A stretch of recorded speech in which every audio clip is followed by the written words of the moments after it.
Greetings, lore keepers. I hope you have had a fiery last couple of days now that the new season is finally upon us. But where are my manners?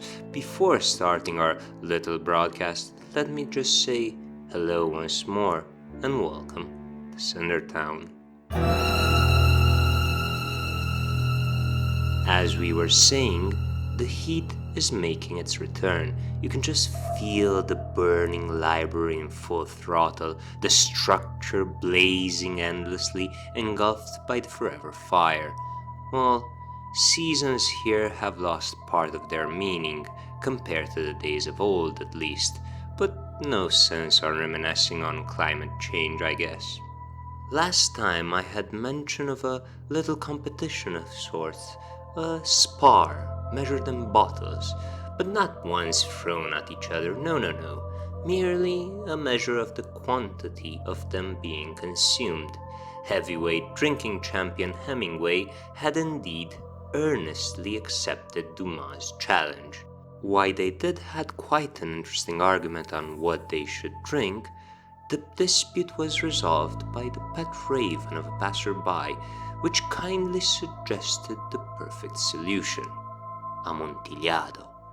Casks and casks of Amontillado, a deadly sweet wine if I do say so myself.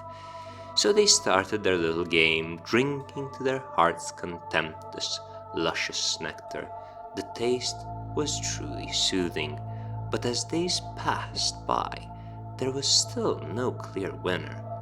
As we mentioned last time, dear lore keepers, a certain bard wanted to partake in this fun competition of sorts. He arrived, tardy as ever, inebriated by the vapors of his beloved sherry, to teach the two writers how a serious playwright should drink. To avoid other quarrels, and since the Amontillado was almost no more, the owner of the smoldering stallion, the tavern of CinderTown, offered its special singed garganta, a liquor that is certainly not brewed for the weak of heart. This dense, honey-like yet strong beverage was most appreciated by our esteemed guests, and, to quote the words of the bard as he grabbed the first glass, "Bottoms up!" Oh, he always had this way of, I would say, donkeying around. For now, let us, however, leave our writers to their drinking game, and let us move on to a more pressing issue. Well, just moments before starting, I was paid a visit by our local poet, B. Tunat. I thought that he would have been overjoyed by seeing the bard. After all, the bard was one of his mentors of days past. However, Bitunat had quite a grim expression. He just told me a few brief words and then vanished, as usual. He said something along the lines of, "Flickering fire, withering still, shadows come dire, shattering will, we dread thy fading thrill." Well, not only Bitunat did not write down his poem, but he seemed almost scared to utter his own creation. In fact, as he said these things, he was merely whispering, hastily, frantically, fearfully. At first, I thought he was just experimenting with a different kind of style, the so-called fading poetry, I presumed. It is said that slowly yet relentlessly, these verses, these rhymes, these whispers even, that are merely carried by the wind, have the tendency to devour the poet that utters them, and could even consume the listener. That is, after all, why they are not written down. Dear lore keepers, I would gladly go on and talk about the beauty of the fading poetry, but I do fear something sinister is afoot.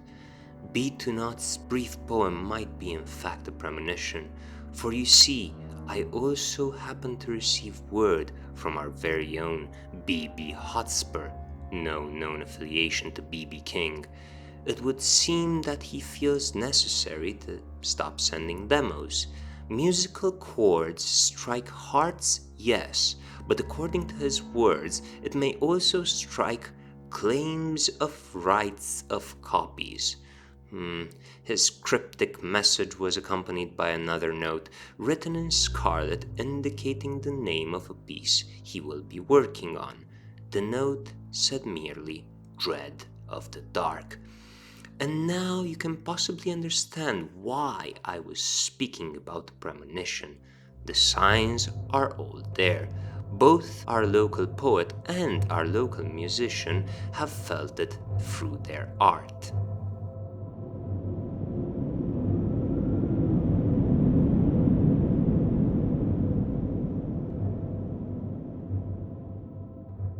Oh, and hello to you too, Ifri.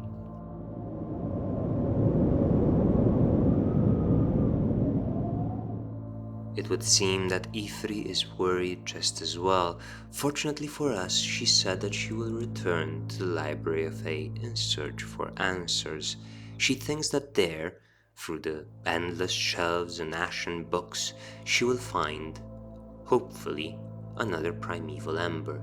The lost knowledge might help CinderTown against what is about to ensue. Well, for now, I think that our time is up. I will help E3 at the best of my capabilities. I do have some knowledge of Scorched linguistics after all. Kindle the fire and stay tuned until next time, lore keepers. This has been CTC, thanking you for your ardent attention and signing off.